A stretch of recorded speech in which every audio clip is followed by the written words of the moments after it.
म्हणून परत स्वागत आहे आणि लेक्चर क्रमांक 35 आहे। आज आम्ही पुन्हा ट्रिपल इंटिग्रलसह कंटिन्यू ठेवू आणि ट्रिपल इंटिग्रलच्या बाबतीत व्हेरिएबल्स बदलू।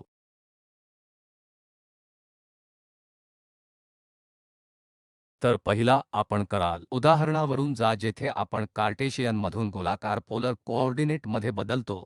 त्यामुळे खूप महत्त्वाचे कोऑर्डिनेट बदल। तर आपल्याकडे जे आहे ते येथे आहे। पहिला आपण हे कार्टेशियन कोऑर्डिनेट घेऊ आणि समजा येथे एक पॉइंट आहे XYZ आणि जेव्हा आपण कार्टेशियन कोऑर्डिनेट बद्दल बोलत असतो त्यामुळे हे अंतर आता येथून XY प्लेन म्हणून जर आपण काढतो या XY प्लेन साठी येथे एक परपेंडिक्युलर, मग हे अंतर आहे Z कोऑर्डिनेट या XY पासून या XY ला 0 पॉइंट Z पॉइंट आणि X अक्षपासून या Y अक्ष बाजूने या पॉइंटचे अंतर जो या XYZ बिंदूपासून XY बिंदूपर्यंत परपेंडिक्युलर होता Y द्वारे दिले जाते आणि मग हे XY कोऑर्डिनेट ते अंतर आहे मूळ पासून, म्हणून आमच्याकडे आहे हा पॉइंट ओरिजिन म्हणून। तर ओरिजिन पासून या पॉइंट पर्यंत ते अंतर आहे X द्वारे दिले। तर हे X येथे आणि नंतर या Y दिशेने आहे। आपल्याकडे हे अंतर Y आहे आणि नंतर या Z अक्षांसह हे परपेंडिक्युलर अंतर आहे, हे Z आहे। आता आमचा प्रश्न आहे, जेव्हा आपण बदलतो गोलाकार ध्रुवीय निर्देशांक, मग r थीटा आणि फाय काय असेल तर निर्देशांक गोलाकार ध्रुवीय निर्देशांकामध्ये आपण दर्शवतो r थीटा आणि फाय द्वारे। तर r हे मूळपासून या पॉइंट पर्यंतचे अंतर आहे, त्यामुळे आता गोलाकार पोलर कोऑर्डिनेट मध्ये ओरिजिन पासून या पॉइंट पर्यंत दिलेल्या हे अंतर r द्वारे दर्शविले जाईल। आणि मग हे दोन कोन आहेत, हे दोन कोन आहेत थीटा आणि फाय। तर येथे कोन थीटा कोन असेल या पॉइंटकडे जो या XYZ पॉइंटपासून XY प्लेन पर्यंत परपेंडिक्युलर होता। हा X अक्षातून कोन फाय आहे, तर हे येथे X अक्षापासून या लाइन पर्यंत आहे जे Y प्लेन मध्ये आहे। या पॉइंटवर XY 0 आहे जो कोन फाय आहे आणि आता हा थीटा कोन, थीटा हा कोन आहे या Z अक्षसह, ही लाइन जी या ओरिजिन मध्ये सामील आहे या XYZ पॉइंटवर, त्या जागेत या पॉइंटचे प्रतिनिधित्व करण्यासाठी कोन थीटा द्वारे दर्शविले जाते जे XYZ मध्ये होते स्फेरिकल कोऑर्डिनेट मध्ये आणि आता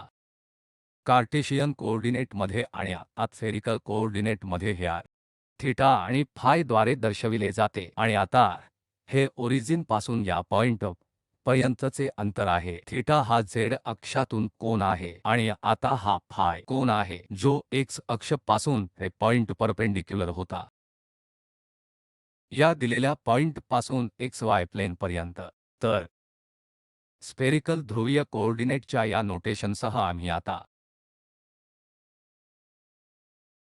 ट्रिपल इंटिग्रल मध्ये व्हेरिएबल्सचा बदल सादर करू। या XYZ आणि या r थीटा फाय मधील संबंध दिलेला आहे। X हे r sin theta cos five च्या बरोबरीचे आहे आणि y हे r sin theta cos five आणि z हे r cos थीटाच्या बरोबरीचे आहे, म्हणजे ते प्रमाणित संबंध आहे स्फेरिकल ध्रुवीय कोऑर्डिनेट आणि कार्टेशियन समन्वय दरम्यान।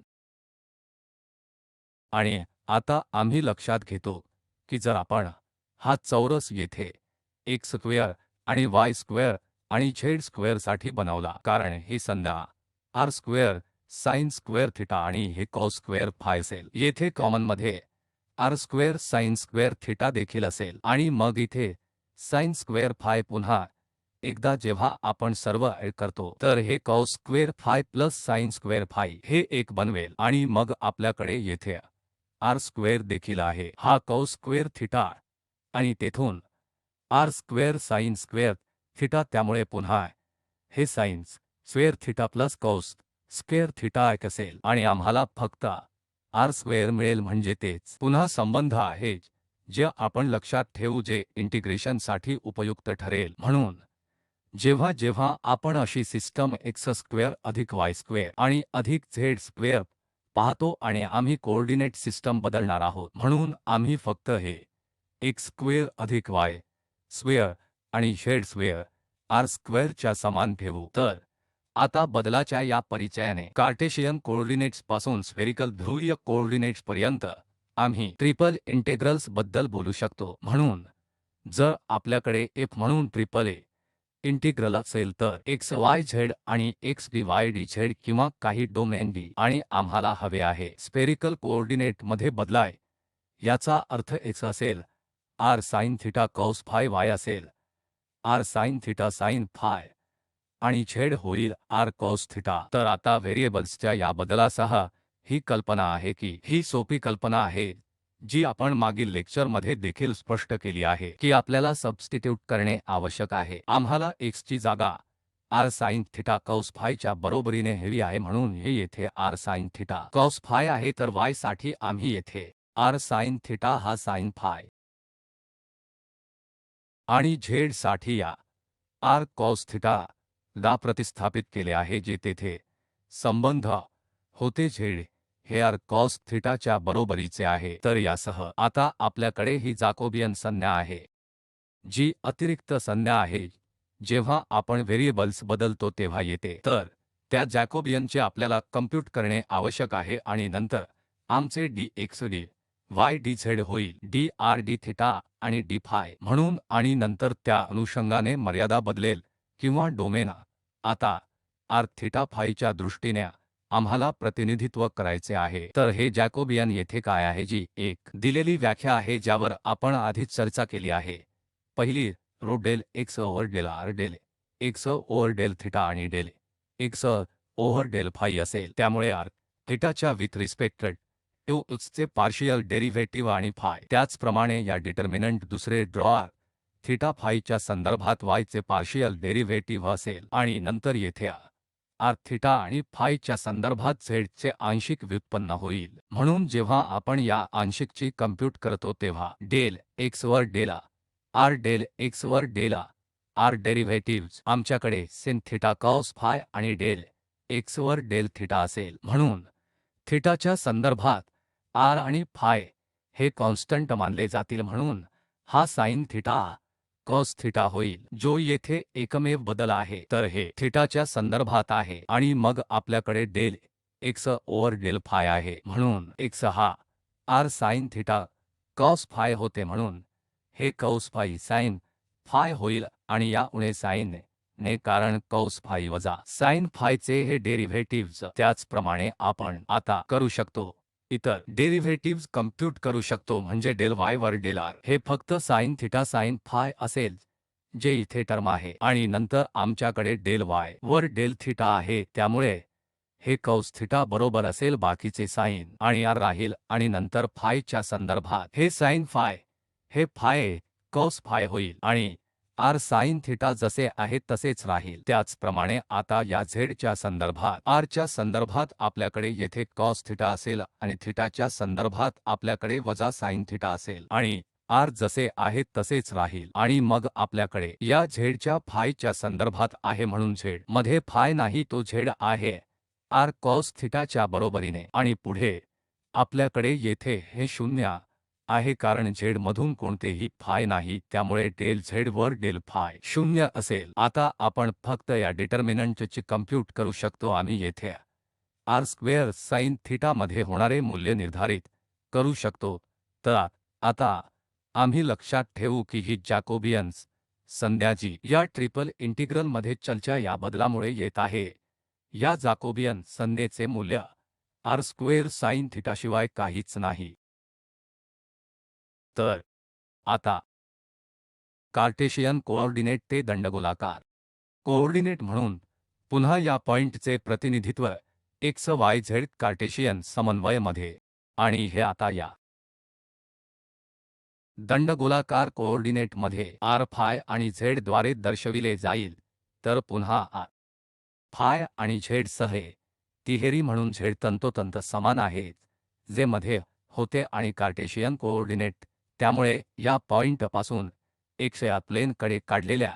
या परपेंडिक्युलर तील अंतर, त्यामुळे ते अंतर येथे या पॉइंटचा तिसरा मेंबर कार्टेशियन कोऑर्डिनेटतील या झेड सारखाच आहे आणि आता हा फाय आपल्याकडे आहे त्यासारखा आहे। मग हा स्फेरिकल कोऑर्डिनेट आहे जो कोन तंतोतंत आहे ज्यावर आपण आधीच चर्चा केली आहे, फाई जो या एक्स अक्षातून या लाईन पर्यंत आहे जो या ओरिजिनला या xy मध्ये xy वर 0 पॉइंट म्हणून जोडत आहे प्लेन। आणि आता हे r हे पुन्हा या पॉइंट पासून इथपर्यंतचे अंतर आहे। आता येथे फरक आहे, स्फेरिकल कोऑर्डिनेट मध्ये आपल्याकडे हे r या पॉइंट पासून दिलेल्या पॉइंटपर्यंत आहे, परंतु आता हे r हे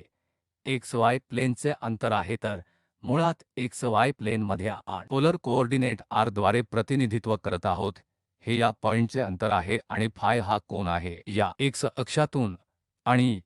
या z येथे ते कार्टेशियन कोऑर्डिनेट्समध्ये दिलेल्याप्रमाणेच आहे, त्यामुळे z आणि या xy मध्ये कोणताही बदल नाही, फक्त ते या r फाय द्वारे दिले जातात आणि ते या xy प्लेनमधील पोलर कोऑर्डिनेट शिवाय काहीच नाही। तर पुन्हा संबंध म्हणून, कारण हे xy प्लेनमधील पोलर कोऑर्डिनेट आहे म्हणून x हे r cos फाय आहे आणि y हे r sin फाय आहे। तर पोलर कोऑर्डिनेट मध्ये आपण या कोनाला थीटा म्हणत होतो, पण आता ते वेगळे प्रतिनिधित्व आहे, आपण त्याला फाय म्हणतो, त्यामुळे संबंध अगदी समान राहील। x हे r cos फायच्या बरोबरीचे आहे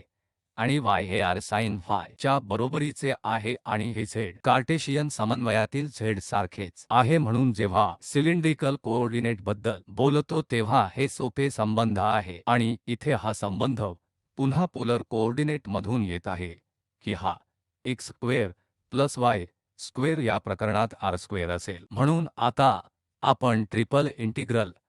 आणि व्हेरिएबल्सच्या बदलाबद्दल बोललो तर आमच्याकडे हे इंटिग्रल आहे जे या कार्टेशियन कोऑर्डिनेट मध्ये लिहिलेले आहे, आणि जर तुम्हाला व्हेरिएबल्सचा हा बदल इथे करायचा असेल तर x हे r cos फायच्या बरोबरीचे आहे, y हे r sin फायच्या बरोबरीचे आहे आणि z हे z च्या बरोबरीचे आहे। त्या बाबतीत हे इंटिग्रल म्हणून लिहिले जाईल, म्हणून x साठी थेट सबस्टिट्यूशन येथे r cos फाय साठी y आम्ही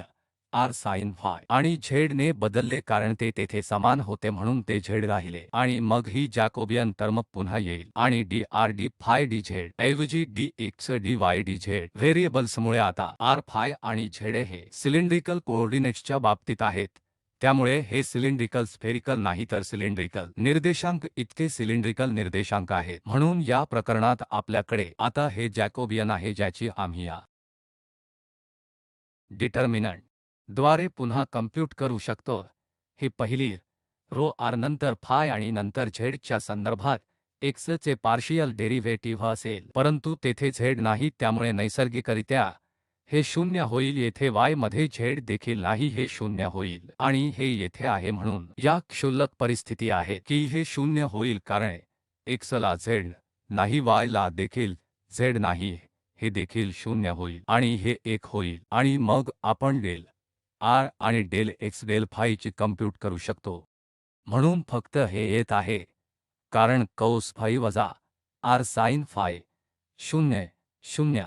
आणि येथे 1 आणि नंतर y च्या r च्या संदर्भात ते sin फाय असेल आणि येथे sin फाय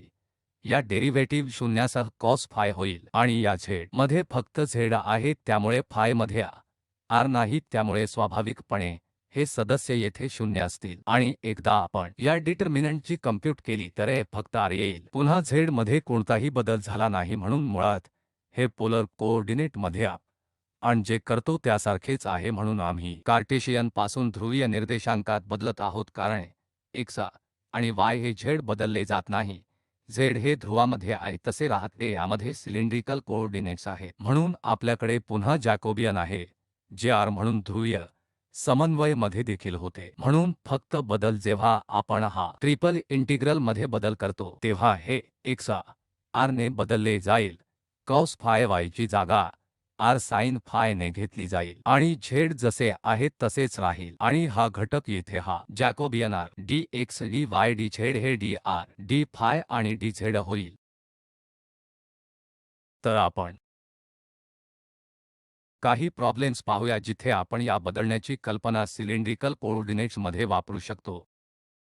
या प्रॉब्लेममध्ये पहिल्या क्रमांकावर सिलेंड्रिकल कोऑर्डिनेट्समध्ये बदलून आम्ही या इंटिग्रलचे मूल्यांकन करतो. तर इंटिग्रंट z आणि x स्क्वेअर अधिक y square dx dy dz आहे आणि डोमेन D हे x स्क्वेअर प्लस y स्क्वेअरने एकाच्या बरोबरीने कमी दिले आहे म्हणजे ती डिस्क परिपत्रक डिस्क आहे आणि मग आपल्याकडे z च्या दिशेने देखील आहे. याचा अर्थ ते 2 ते 3 पर्यंत बदलते. तर z कोऑर्डिनेट्स थेट दिले जातात की z 2 ते 3 पर्यंत बदलते आणि नंतर आपल्याकडे ही वर्तुळाकार डिस्क xy प्लेनमध्ये आहे. x square plus y square 1 पेक्षा कमी किंवा बरोबर आहे म्हणून हे एक त्रिज्यासह एक वर्तुळाकार सिलेंडर आहे आणि ते या z च्या दिशेने 2 ते 3 बदलते. तर हे चित्र आहे x कोऑर्डिनेट, y कोऑर्डिनेट आणि z कोऑर्डिनेट आणि आमच्याकडे z पासून 2 समान आहे. 2 z हे 3 बरोबर आहेत जे z अक्षासह सिलिंडरची उंची आहे आणि ती सिलिंडर ची अक्ष देखील आहे आणि मग आपल्याकडे येथे ही वर्तुळाकार डिस्क आहे जी x स्क्वेअर अधिक y स्क्वेअर 1 पेक्षा कमी आहे म्हणून सिलेंडरची त्रिज्या 1 आहे आणि येथे उंची 2 ते 3 आहे म्हणून ती वापरणे स्वाभाविक आहे. उदाहरणार्थ दंडगोलाकार कोऑर्डिनेट कारण हे सिलिंडर दिलेले आहे आणि जर आपण अशा समस्यांमध्ये सिलेंड्रिकल कोऑर्डिनेट्स वापरला तर ते अधिक सोयीचे होईल. म्हणून आमचा संबंध आहे की x हे r cos थीटा आणि y हे r sin थीटाच्या बरोबरीचे आहे आणि z नेहमीप्रमाणे z राहते. आम्हाला हे देखील माहित आहे की या प्रकरणात हे x स्क्वेअर अधिक y स्क्वेअर r स्क्वेअर होईल आणि जॅकोबियन टर्म ज्याला या ट्रिपल इंटिग्रलच्या चेंज ऑफ व्हेरिएबल आवश्यकता असेल आणि ते सिलेंड्रिकल कोऑर्डिनेट मध्ये आहे जे r देखील आहे. आपण मागील स्लाइडमध्येच मूल्यांकन केले आहे. तर आता हे इंटिग्रल या पोलर कोऑर्डिनेटमध्ये दिले जाईल. तर हे r हे जॅकोबियन साठी आहे. आमच्याकडे हा शब्द जॅकोबियनमुळे आहे आणि नंतर हे dr d phi आणि d थीटा जे बदलले जातील ते या dx dy dz साठी या अतिरिक्त जॅकोबियन टर्मसह बनतील आणि मग पहिले आपण यावर चर्चा करूया. इंटिग्रंट म्हणजे z चे आहे तसेच x स्क्वेअर आणि y स्क्वेअर आता r स्क्वेअर बनला आहे. आता आपण r साठी मर्यादा येथे आलो आहोत त्यामुळे हे अगदी स्पष्ट आहे की किंवा प्रथम z ची मर्यादा घालूया म्हणजे z मर्यादा क्षुल्लकपणे तेथे दिलेली आहे की z 2 ते 3 पर्यंत बदलते म्हणून z च्या मर्यादा 2 ते 3. एकदा आपण z च्या मर्यादा झाकल्यानंतर काय उरले ते xy प्लेन चे प्रोजेक्शन आहे आणि ते काहीच नाही परंतु सर्कल आहे. म्हणून येथे एकदा आपण z च्या या मर्यादा निश्चित केल्या की आता जे शिल्लक आहे ते xy प्लेनमधील एक सर्कल आहे जे आपल्याला ध्रुवीय निर्देशांकात आधीच माहित आहे. सर्कलची मर्यादा किती असेल? r हे शून्यावरून एकाकडे जात आहे कारण ते येथे त्रिज्या आहे वर्तुळांपैकी एक आहे म्हणून r शून्यापासून एकाकडे जात आहे आणि नंतर थीटा शून्यावरून 2 फाय संपूर्ण सर्कलात फिरत आहे म्हणून किंवा फाय या प्रकरणात आम्ही दंडगोलाकार पोलर कोऑर्डिनेट येथे घेतो फाय म्हणजे फाय शून्यापासून 2 फाय पर्यंत बदलते आणि r शून्यावरून एकाकडे जाते आणि मग आपण इंटिग्रल मध्ये बदल केला आहे. आपण जॅकोबियन टर्मची काळजी घेतली आहे आणि आता आपण या इंटिग्रलचे मूल्यांकन करू शकतो. हे इंटिग्रल आहे ज्याचे आपल्याला मूल्यमापन करायचे आहे. तर प्रथम आपण r च्या संदर्भात इंटिग्रल मूल्यांकनासह जाऊ. तर इथे आपल्याकडे r क्यूब dr आहे त्यामुळे इंटिग्रल आणि r शून्यातून एकाकडे जातो म्हणून हे r क्यूब जेव्हा आपण इंटिग्रेट करतो तेव्हा r 4 हे 4 ने भागले जाईल आणि जेव्हा आपण लिमिट घालतो तेव्हा ते 0 आणि 1 असतात त्यामुळे आपल्याला 1 बाय 4 शिवाय काहीच मिळणार नाही आणि झेड हे जसे आहेत तसेच राहते आणि आपल्याला आता फायच्या संदर्भात आणि झेडच्या संदर्भात आधी इंटिग्रल करावे लागेल. त्यामुळे फायच्या संदर्भात इंटिग्रंट मधून फाय नाही म्हणून ते फक्त फाय असेल आणि मग आम्ही लिमिट 0 ते 2 फाय ठेवू. त्यामुळे वरची लिमिट 2 पाय देईल. त्यामुळे फायच्या संदर्भात या इंटिग्रल साठी आम्हाला 2 पाय मिळतील म्हणून 2 पाय आणि हे 4 ने आणि नंतर आमच्याकडे zdz आहे. पुन्हा हे zdz आहे 2 पर्यंत z स्क्वेअर आहे आणि नंतर आपल्याला यावरच्या लिमिट आणि खालच्या लिमिट घालण्याची आवश्यकता आहे. तर हे असेल z square by 2 z square by 2 आणि मग 2 ते 3. तर हे 1 करून 2 आहे आणि मग आपल्याकडे येथे 9 आहेत आणि हे वजा हे 4 आहेत म्हणजे येथे 5 आहेत. तर 5 बाय 2 आणि नंतर हे 2 रद्द होतील म्हणून आमच्याकडे 5 बाय 4 आहेत. त्यामुळे या दिलेल्या इंटिग्रल व्हॅल्यू आहे आणि या दंडगोलाकारच्या कोऑर्डिनेटच्या मदतीने डोमेनमुळे सिलिंडर होते हे स्वाभाविक होते आणि इंटिग्रंटमध्ये हे x square plus y square term होते आणि ते लगेच हे r स्क्वेअर आणि नंतर सर्व काही बनते. एकदा आपण पोलर कोऑर्डिनेटमध्ये बदलले की इंटिग्रेट करणे खूप सोपे झाले. म्हणून आम्ही स्फेरिकल कोऑर्डिनेटमध्ये बदलत असलेली दुसरी समस्या तपासतो. त्यामुळे आता या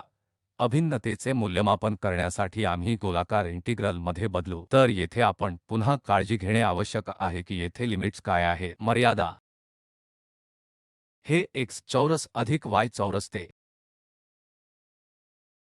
1 आहे आणि मग आपल्याकडे 0 ते स्क्वेअर रूट 1 वजा x वर्ग आहे आणि आपल्याकडे x 0 ते 1 आहे. त्यामुळे आपल्याला डोमेन काय आहे हे इंटिग्रल मर्यादा बघून ओळखले पाहिजे कारण एकदा आपल्याला डोमेन माहित झाले की गोलाकार निर्देशांकांमध्ये त्याचे प्रतिनिधित्व करणे सोपे होते. तर या झेडच्या मर्यादांच्या बाबतीत जे आतील आहे त्यामुळे झेड x चौरस अधिक y वर्गातून एकाकडे जाते आणि येथे y साठी आहे y शून्यापासून स्क्वेअर रूट 1 वजा x वर्गात जाते आणि हा x शून्यावरून पुढे जातो म्हणून या मर्यादा आहेत. तर येथे Z x square plus y square ते पहिल्या आतील सर्वात आतील आहे. तर x स्क्वेअर अधिक y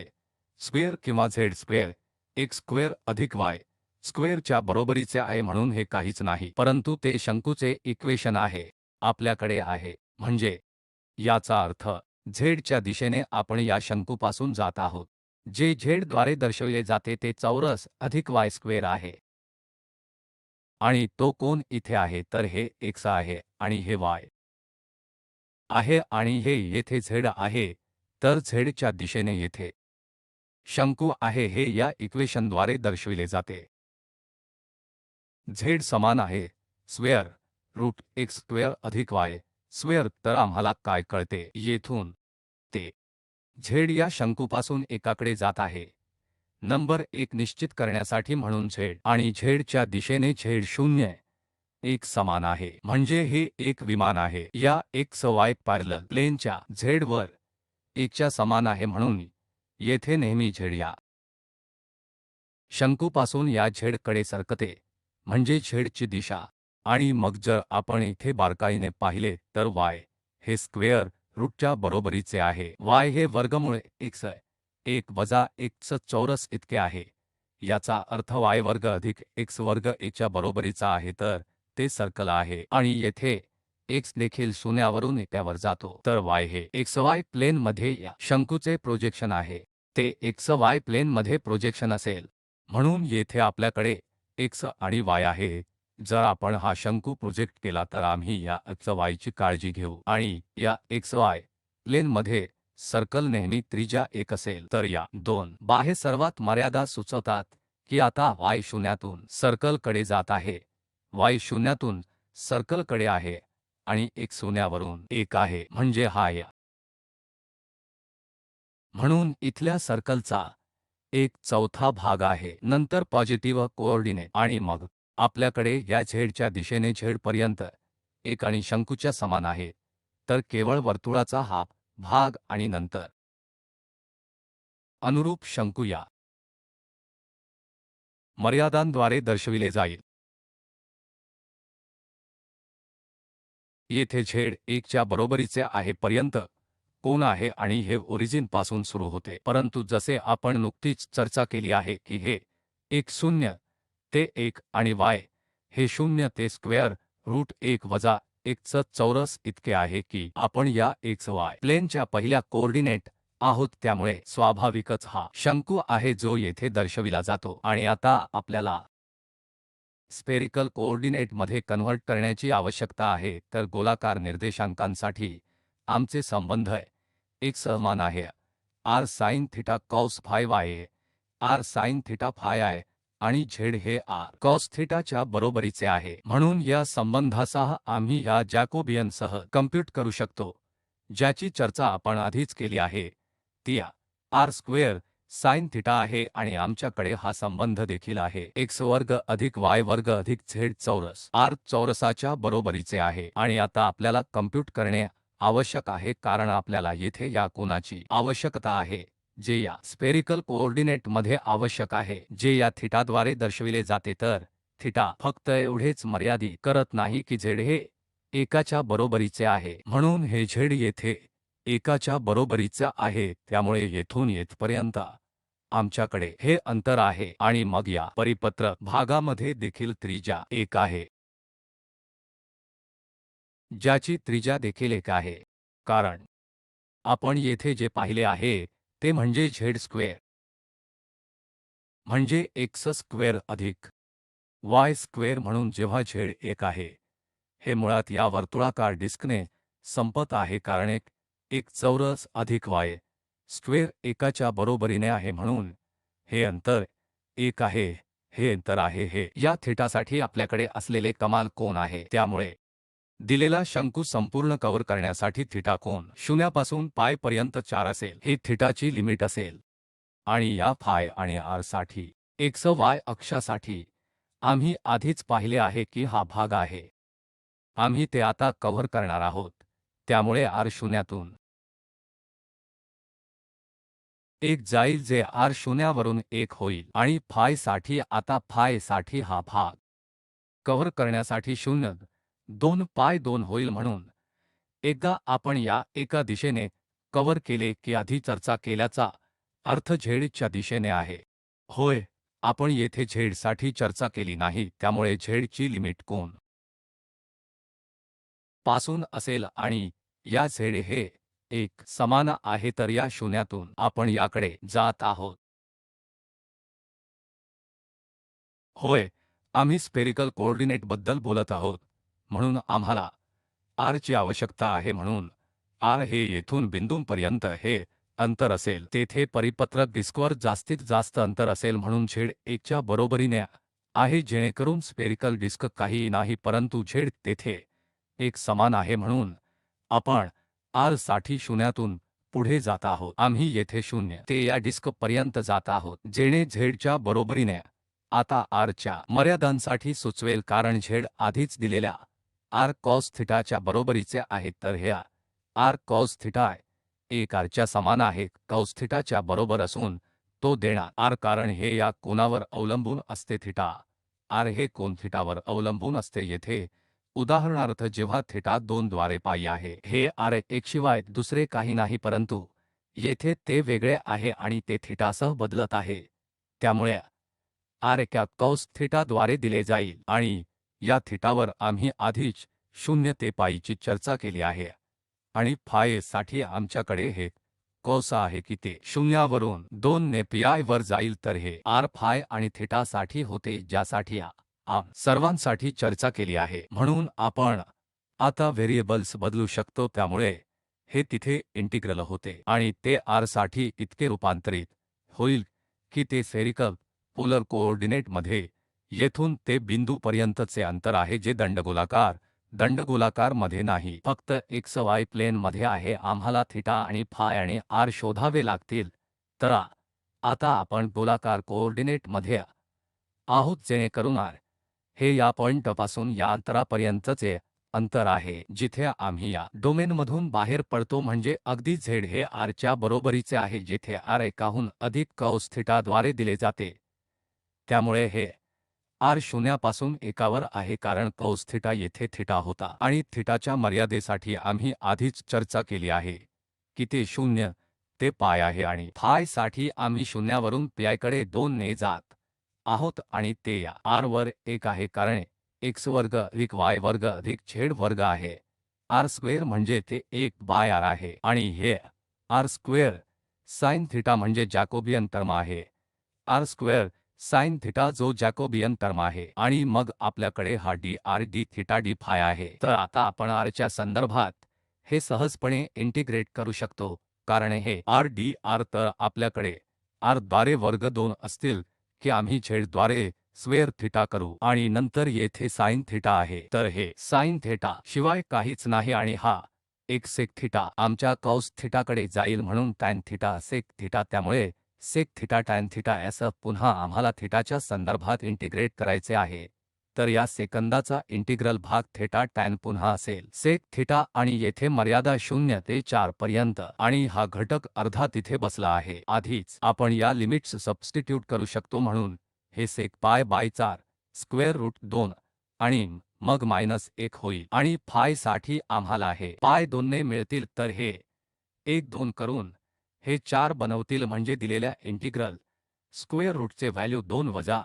1 पाय 4 असे आहे शेवटचे उदाहरण जिथे आपण या इंटिग्रलचे मूल्यांकन करण्यासाठी पुन्हा स्फेरिकल कोऑर्डिनेटकडे बदलत असू आणि पुन्हा स्फेरिकल कोऑर्डिनेट बदलत असताना आपल्याला या इंटिग्रल मर्यादेत काय जॉमेट्री आहे ते शोधावे लागेल तर आतील एक छेद शून्यापासून स्क्वेअर रूटकडे जातो 1 वजा x वर्ग वजा y वर्ग याचा अर्थ z वर्ग अधिक x चौरस अधिक y वर्ग एकाच्या समान आहे म्हणून आपण z च्या दिशेने शून्यापासून ते त्रिज्येच्या एका गोलाकडे जात आहोत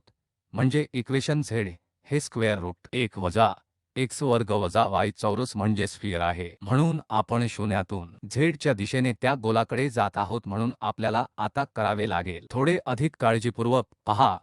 आणि नंतर या y आणि या x च्या दिशेने हे फक्त त्या सर्कलशिवाय काहीच नाही जेव्हा हे स्फिअर या xy प्लेनला प्रक्षेपित केले जाते आणि नंतर आपल्याकडे x0 पासून y मध्ये शून्यापासून 1 पर्यंत स्क्वेअर रूट 1 वजा x वर्ग असतो म्हणजे ते तंतोतंत xy प्लेन मध्ये आहे आमच्याकडे काय आहे ही y आणि x ची मूल्ये आहेत जी सर्कल या मर्यादेचा गोलाकार भाग आहे आणि नंतर येथे या z च्या दिशेने आपण शून्यातून गोलाकडे शून्यातून स्फिअरकडे जात आहोत म्हणून आता पुन्हा एक स्फेरिकल कोऑर्डिनेट कन्सिडर करणे स्वाभाविक आहे जे हे कन्व्हर्ट करेल तर x हे r cos थीटाच्या बरोबरीचे y हे r sin थीटाच्या बरोबरीचे आणि z हे r cos थीटाच्या बरोबरीचे आहे जे हे r स्क्वेअर sin थीटा असेल आणि पुन्हा हे संबंध तर आता हे इंटिग्रल या इंटिग्रलमध्ये कन्व्हर्ट केले जाईल म्हणून आपल्याकडे ही जॅकोबियन टर्म आहे आपल्याकडे 1 वर स्क्वेअर रूट 1 वजा r स्क्वेअर आणि नंतर dr d five d theta तर आता या r साठी r ची लिमिट नेहमी शून्यापासून ते स्फिअर पर्यंत 0 ते स्फिअर असते तर ओरिजिन पासून त्या स्फिअरपर्यंतचे अंतर कॉन्स्टंट असते जे या स्फिअरची त्रिज्या असते कारण स्फिअरचे केंद्र 0 आहे आणि त्रिज्या 1 आहे जेणेकरून त्रिज्या 1 आहे म्हणून r शून्यावरून त्या स्फिअरकडे जाते आणि नंतर आपल्याला या कोन फाय बद्दल बघायचे आहे जे प्रथम कोन फाय आहे म्हणजे या x अक्ष शून्यापासून पाय बाय 2 आहे कारण ते 0 होते हे square root 1 minus x square आहे म्हणजे ते x y प्लेन मध्ये आहे आणि मग आपल्याकडे थीटाची लिमिट्स आहे त्यामुळे पुन्हा हे पॉझिटिव्ह मध्ये स्फिअर आहे हे ऑक्टंट म्हणून आपल्याला 0 ते पाय बाय 2 जावे लागेल तर या लिमिट्ससह आपण या पूर्ण दिलेल्या स्फिअरचा भाग समाविष्ट केला आहे आणि आता आपण सहजपणे इंटिग्रेट करू शकतो कारण विथ रिस्पेक्ट तो r आमच्याकडे r square 1 minus r square आहे म्हणून पहिले आपण आतील इंटिग्रल r स्क्वेअरचे मूल्यांकन करतो स्क्वेअर रूट 1 वजा r स्क्वेअरने विभाजित करतो म्हणून येथे सबस्टिट्यूशन करून हे r sin t च्या बरोबरीचे आहे आपण सहजपणे हे sin स्क्वेअर टी मिळवू शकतो जे 1 मायनस कॉसतून टी मध्ये कन्व्हर्ट होईल, ज्याला आपण आता इंटिग्रेट करू शकतो आणि व्हॅल्यू पाय बाय 4 होईल. तर या तरीक इंटिग्रलचे व्हॅल्यू पाय बाय 4 आहे आणि मग आपल्याकडे sine theta D five D theta आहे. तर हे पुन्हा हे डी फाय आपल्याला फक्त पाय बाय 2 देईल आणि नंतर बाहेरील एक साइन थीटा मायनस चिन्हसह होईल कॉस थीटा आणि 0 ते पाय बाय 2 म्हणून आपल्याला या इंटिग्रलचे व्हॅल्यू पाय स्क्वेअर बाय 8 मिळेल. तर आता आपण जे पाहिले आहे किमान 2 विशेष प्रकरणे जिथे आपण या स्फेरिकल कोऑर्डिनेट आणि या ट्रिपल ए इंटिग्रलमध्ये सिलेंड्रिकल कोऑर्डिनेट देखील विचारात घेतले आहे. संकल्पना ही होती व्हेरिएबल्सचा बदल जिथे आपल्याला जॅकोबियनमध्ये कन्व्हर्ट करणे आवश्यक आहे आणि या ट्रिपल ए इंटिग्रलमध्ये पुन्हा सर्वात कठीण भाग म्हणजे लिमिट शोधणे. येथे दिलेल्या जागेच्या अनुरूप स्फेरिकल मध्ये आपल्याला निर्देशांक स्फेरिकल कोऑर्डिनेट्स दर्शवावा लागतो जेव्हा आपण बदलत आहेत किंवा सिलेंड्रिकल कोऑर्डिनेट्स आहे. परंतु जर आपण व्हेरिएबल्समध्ये योग्य बदल केले तर मूल्यमापन खूप सोपे होईल. तर हे आपण वापरलेले रेफेरेन्स आहेत आणि तुम्ही लक्ष दिल्याबद्दल तुमचे खूप आभार.